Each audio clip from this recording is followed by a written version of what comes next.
SDM की हम बात करें तो ये भारतीय सिविल सेवा का एक पद है। सब डिवीजन का प्रमुख प्रशासन अधिकारी होता है। एसडीएम का फुल फॉर्म की हम बात करें तो सब डिवीजन मजिस्ट्रेट, जिसे हिंदी में हम उपमंडल अधिकारी या उप प्रभागीय न्यायाधीश भी कहते हैं। इसकी हम काम की बात करें, जिम्मेदारियों की, तो इसके काम के बारे में बताना चाहूंगा। जो गाड़ियों का रजिस्ट्रेशन करना, राजस्व से जुड़े काम, चुनाव से जुड़े काम, विवाह रजिस्ट्रेशन, ड्राइविंग लाइसेंस जारी करना या नवीनीकरण करना, जो है शस्त्र लाइसेंस जारी करना या इसे नवीनीकरण करना, ओबीसी एसटी डोमिनिकल सर्टिफिकेट को जारी करना, क्षेत्रीय विवादों का निपटारा करना। एसडीएम के ऊपर जो है डीएम होता है और सेकंड सबसे पावरफुल जो पोस्ट होती है वो आपकी एसडीएम होती है।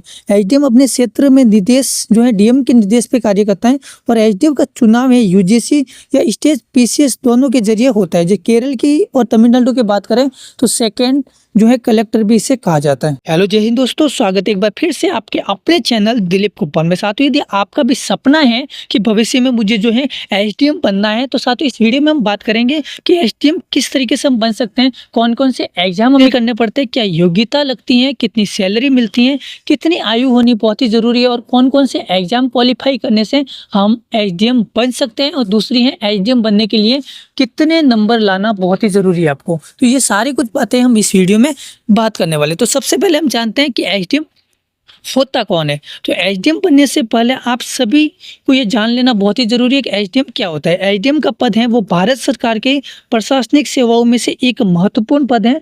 एसडीएम का मुख्य कार्य होता है जो जिला उसे सौंपा गया है उसे जिला की कानून व्यवस्था को बनाए रखना और लोक सेवा प्रशासन को सुचारू रूप से चलाना।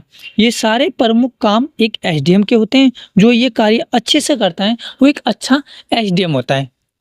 चलिए तो जानते हैं कि एसडीएम की फुल फॉर्म क्या है। एसडीएम की फुल फॉर्म की हम बात करें तो एसडीएम की फुल फॉर्म है सब डिविजनल मजिस्ट्रेट होता है, परंतु कई राज्यों में अलग अलग नाम से भी जाना जाता है। जैसे तमिलनाडु है ना, केरल में है जो इसको छोटा कलेक्टर के नाम से भी जान सकते हैं, सब कलेक्टर है ना। और यदि हम बात करें बिहार में, तो बिहार में एसडीओ के नाम से भी जाना जाता है, सब डिविजनल ऑफिसर के नाम से।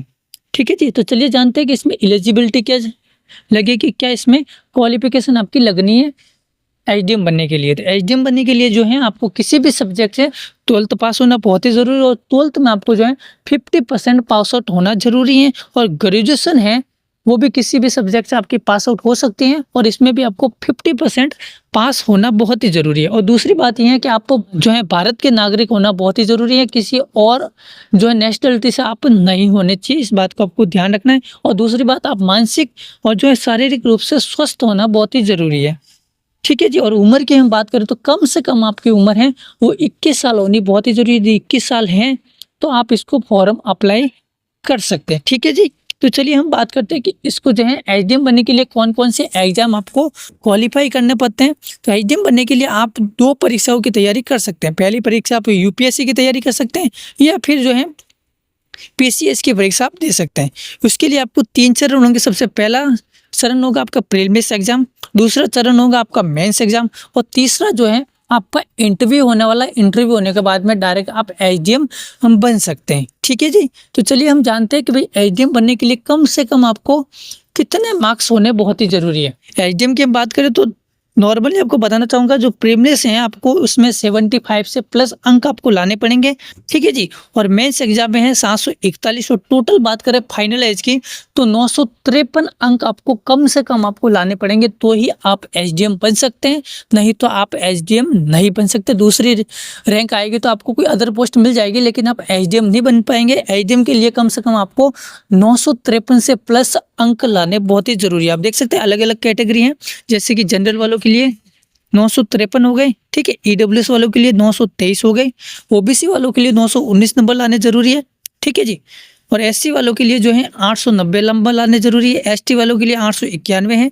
ठीक है। पीडब्ल्यूडी 1 है 894। ऐसे अलग अलग जो है आपके जो है अंक लाने बहुत ही जरूरी है। ये कट ऑफ बताई गई है मैंने आपको 2023 की, जिसमें आपको एसडीएम के लिए कट ऑफ निकले थे। हो सकता है 2024 में अलग निकले, लेकिन नॉर्मलाइज की यदि बात करें तो इतने नंबर हैं जो है मैंने बताया, उतने नंबर आप लाएंगे तो आप एसडीएम की रैंक में आप आ जाएंगे, एसडीएम बन सकते हैं। ठीक है जी।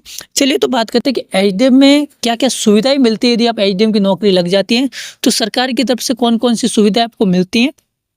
तो सबसे पहली सुविधा है भारत सरकार की नौकरी करने वाले को यानी सरकारी सर्विस वाले को घर कार्ड खाना बनाने के लिए रसोईया भी देते हैं आपको, ठीक है। और दूसरी जो है ऑफिस में आने जाने के लिए फ्री गाड़ी भी देते हैं, फ्री बिजली बिल, फ्री टेलीफोन जैसी सेवा आपको दी जाती है। और सर्विस की आयु सीमा खत्म होने के बाद में आपको जो है जिंदगी भर आगे आपको पेंशन मिलती रहती है, ठीक है। तो ये सुविधाएं जो है एचडीएम को मिलने वाली है, ठीक है जी। चलिए बात करते हैं कि भाई सैलरी आपको एचडीएम पे कितनी मिलती है। तो बताना चाहूँगा सब स्टेट में अलग अलग सैलरी मिलती है। वैसे नॉर्मली आपकी सैलरी है, जैसे कि बिहार वगैरह क्षेत्र में तो 61,000 से लेकर 72,000 तक आपको सैलरी स्टार्टिंग मिलती है, ठीक है जी। बाकी जो भी अलग है जैसे 50,000 से लेकर 70,000 रुपये आपकी सैलरी मिलती है। स्टार्टिंग सैलरी आपकी 50 से 70 के बीच में आपकी रहती है। और जैसे जैसे आपको जो है साल बढ़ता रहता है, रैंक के अनुसार आपकी जो है सैलरी भी बढ़ती है। तो ये जानकारी थी आपको एचडीएम के रिलेटेड। आई होप ये वीडियो आपको अच्छा लगा होगा। वीडियो अच्छा लगा होगा तो वीडियो को लाइक ज़रूर कीजिए, अपने दोस्तों के साथ शेयर ज़रूर कीजिए और चैनल को सब्सक्राइब ज़रूर कीजिए। तो मिलते हैं नेक्स्ट वीडियो में, तब तक के लिए जय हिंद, वंदे मातरम।